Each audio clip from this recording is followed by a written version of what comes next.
오늘의 가장 핫한 이슈를 전해드리는 이슈톡톡 시간입니다.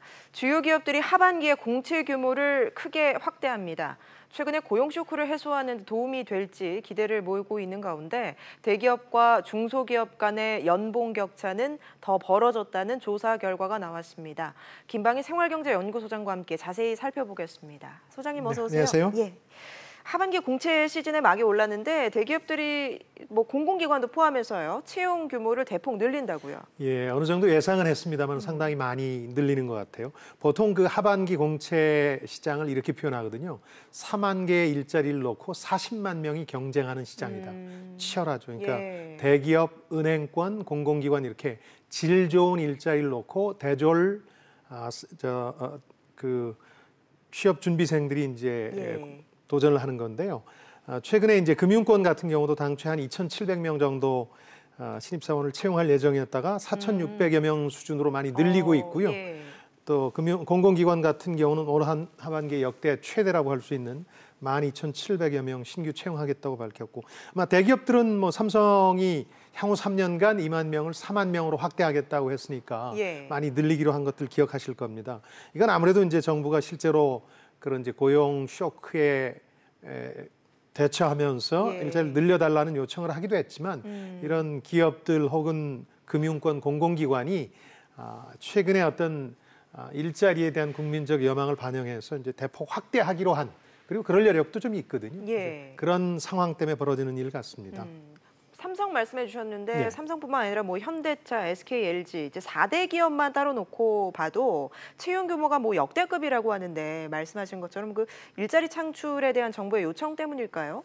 그런 면이 분명히 있죠. 이제 말씀하신 4대 그룹이 다 그 경제부총리가 현장 간담회를 한 것들이에요. 삼성, 현대차, SK, LG인데 그러다 보니까 좀 악의적으로 해석하자면 성의 표시도 되겠습니다만 어쨌든 대국민 약속이기 때문에요. 그 투자를 많이 하고 또 일자리를 늘리겠다는 일종의 그 약속을 한 거기 때문에 이 약속을 지키기 위해서 올 하반기 공채부터 이게 반영이 되니까 예. 꽤 이제 그 일자리가 늘어나겠습니다. 그래서 대졸 취업 준비생들 같은 경우에 올 하반기가 기회니까 이 원하는 대기업 특히 준비해 오신 분들은 고용 계획을 여기에 맞추시면 될 것 같습니다. 예, 금융권 같은 경우는 이제 연봉이 높기로 알려져 있는데 그렇죠. 얼마 전에 채용 비리로 시끄러웠었잖아요. 그래서 상당히 예, 이번 하반기에 어떻게 채용을 할까? 그렇습니다. 예. 채용 비리 이후에 최초의 공채거든요. 대규모 공채인데 그래서 투명성과 객관성을 어떻게 확보할 거냐.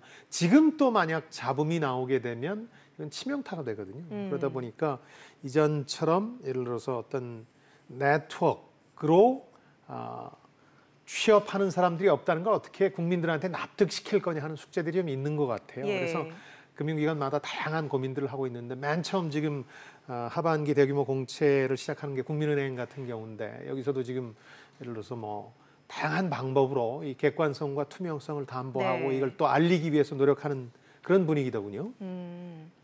기업별로도 좀 자세히 보겠습니다. 네. 포스코가 대규모 투자와 함께 채용 기획을 밝힌 게 또 눈에 띄는 것 같아요. 특히 포스코가 아마 올 하반기 이 공채 시장에서 태풍의 눈이 될 것 같아요. 태풍의 눈. 예, 워낙 예. 많이 뽑겠다고 고언하고 있고 투자 금액도 45조 원이니까요. 2만여 명을 앞으로 고용하겠다 그랬으니까 상당히 많이 뽑을 가능성이 있습니다. 그러니까 예. 취업 준비생 여러분들이 벌써부터 그 인터넷 보니까 정보들 많이 교환하고 있더군요. 예. 이건 역시 새로운 신성장 산업에 대한 관심이 기업 차원에서 있기도 했지만 고용에 대한 어떤 회사와 정부 차원의 주문을 수용한 결과라는 생각이 좀 듭니다. 예. 좋은 기회입니다. 예. 요즘에 곳곳에서 이제 인공지능 기술이 많이 쓰이는데 롯데가 서류 전형에서 이 인공지능 기술을 활용한다고 합니다. 어떻게 올 하반기 활용한다는 공채의 예. 특성 중에 하나가 AI를 활용한다는 건데요. 예. 가장 중요한 건 이제 자기소개서하고 자기소개서에서 이른바 짝입기 자소서라는 게 있어요. 짝입기 자소서. 예, 인터넷에 예. 올라와 있는 것들을 다 긁어내가지고 그냥 성의 없이 올리는 예. 걸 이제 찾아낸다 그러거든요. 아마 이건 찾아낼 수 있을 거예요. 아주 전형적인 표현들이나 단어들이 있기 때문에 예. 이걸 찾아내서 이제 면접에서 활용한다는 거거든요. 그러니까 예. 서류 면접에서 일차적으로 인공지능을 활용하고 이걸 통해서 서류 선별 작업에서 활용하고 면접에도 활용하겠다. 예를 들어서 각 개인이 어떤 특성들을 가지고 있는지가 이제 인공지능을 통해서 걸러지면 업무 적합성을 이제 반영해서 예. 면접을 한다는 건데 이것 말고 또 한 가지 하반기 공채에서 주의하셔야 될 게 있는데 예. 블라인드 채용을 선택하고 있는 기업들이 꽤 늘고 있어요. 이건 뭐냐면은 그 스펙과 학교를 밝히지 않게 하는 곳. 예. 그러니까 이름과 연락처 정도만 밝히게 하는 곳이 있는데 여기에 뭐 내 그동안의 노력을 소홀히 할 수 없다 그래가지고 굳이 밝히시면 오히려 마이너스를 받을 수 있기 때문에 예. 우리가 블라인드 채용을 하고 있습니다 하고 밝힌 회사에 대해서는 굳이 이제 학력과 스펙을 제출하지 않으시는 게 좋겠습니다. 예. 블라인드 채용은 이제 이렇게 확산이 되는 추세이긴 한데 이게 네. 실제로 효과가 좀 있습니까? 글쎄 저도 현장에서 면접위원을 예. 좀 해봤거든요. 예. 근데 참 고민스러운 대목입니다. 아예 정보가 없이 면접을 통해서만 선별해야 된다는 게 부담스럽기도 하거든요. 예. 근데 이제 전반적인 사회 추세는 어쨌든 짧은 면접 시간이지만 그 면접을 보러 오신 분들, 구직자들의 어떤 스펙을 보기보다는 업무 적합도를 주로 보고 있거든요. 이 업무와 관련해서 어떤 경험이 있고 어떤 생각을 가지고 있는지를 보고 있기 때문에 면접 준비를 하시거나 혹은 이제 취업 준비를 하시는 분들도 이제 전반적인 추세가 어떤 그 업무 적합도, 내가 그 일에 적합한 사람인가를 입증하는데 더 초점을 맞추셔야지 예. 스펙을 내가 많이 갖추고 있다 이걸 저 입증하는데 굳이 그렇게 에너지와 시간을 들이실 필요는 없겠습니다. 예. 전반적인 추세니까요. 뭐 지금 당장 다 그렇다는 건 아닙니다. 그러나 그렇게 가고 있으니까 참조하시기 바랍니다. 알겠습니다. 사실 지금 경기가 안 좋은 상황에서 대기업들이 채용 계획을 그래도 늘린다는 거 보면 그나마 좀 여력이 되는데 중소기업은 사정이 다르잖아요. 완전히 다르죠. 예. 지금 아까 말씀드린 것처럼 4만 개의 일자리를 향해서 40만 명이 뛴다는 뜻은 그 대한민국이 매년 하반기 공채에서 제공해 줄 수 있는 질 좋은 일자리가 그 정도밖에 안 된다는 뜻이에요. 그 나머지가 이제 중소기업 일자리인데 중소기업은 사실은 구인난이잖아요. 사람을 구하기가 힘드니까. 예. 뭐 이유가 너무 많습니다. 이제 연봉의 차이도 있고 복리 후생의 차이도 있고 더 중요한 건 실제로 구직자들 만나서 얘기해 보면 자부심의 차이예요. 자부심. 내가 어디를 다닌다 하는 게 꼭 연봉이나 복리 후생의 문제도 있지만 어디를 다닌다 하고 친구들한테 얘기하거나 주변 지인들 혹은 부모님들, 가족들한테 얘기하기가 그 자부심의 차이가 있기 때문에 이 부분을 과연 우리 사회나 정부가 어떻게 풀어줄 것이냐 이게 참 큰 숙제라고 하겠죠. 이런 가운데 오늘 한 조사 결과가 나온 게요. 대기업과 중소기업 간의 연봉 격차가 더 많이 벌어졌다고 합니다. 더 벌어지고 있다는 건데 예. 잡코리아 조사 결과인데 이거는 이제 조사 기관에 따라서 조금씩 차이는 있습니다. 인크루트라는 곳에서 조사한 데서는 한 900만 원 정도 평균 연봉입니다. 대기업과 중소기업 300인 기준으로 이렇게 밝혔고 잡코리아 같은 경우는 1,300만 원으로 더 늘어난 것으로 밝혀졌는데요. 예. 연봉 격차가 존재하는 건 분명하고 조금씩 더 늘고 있다는 것도 분명해 보입니다. 이 예. 두 조사 결과가 공통적으로 가리키는 건 그건데요.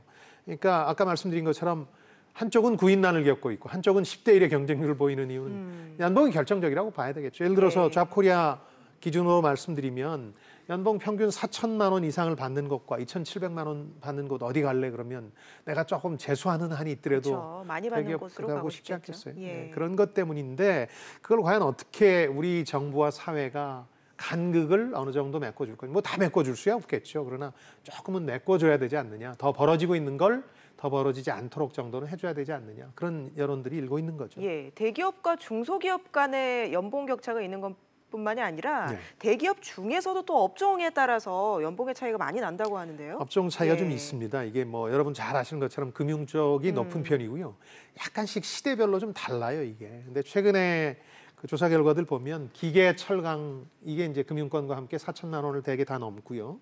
건설, 석유화학, 자동차, 운수 뭐 이런 정도의 순인데요.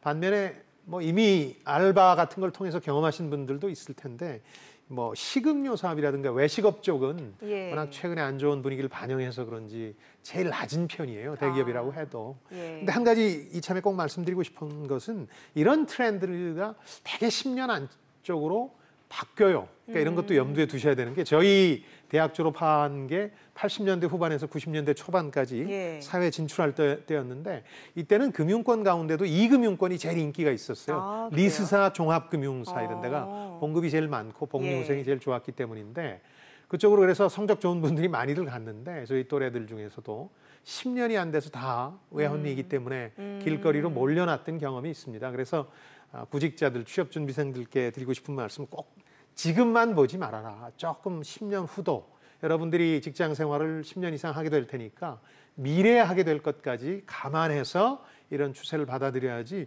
지금 자료만 가지고 거기를 선택하시면 안 된다는 겁니다. 예, 대기업들이 이제 이번 하반기에 이렇게 공채를 대폭 확대한다고 하는데 네. 최근에 고용 쇼크라고 할 정도로 고용 상황이 매우 안 좋잖아요. 예. 좀 도움이 될까요? 저는 그렇게 안정적이 될 거라고 생각하지는 않아요. 이유가 두 가지가 있는데요. 예. 고용 쇼크라는 지표에도 불구하고 실제로 이런 질 좋은 일자리, 대졸 사원들을 대상으로 한 일자리는 조금씩 늘고 있어요. 통계를 보면.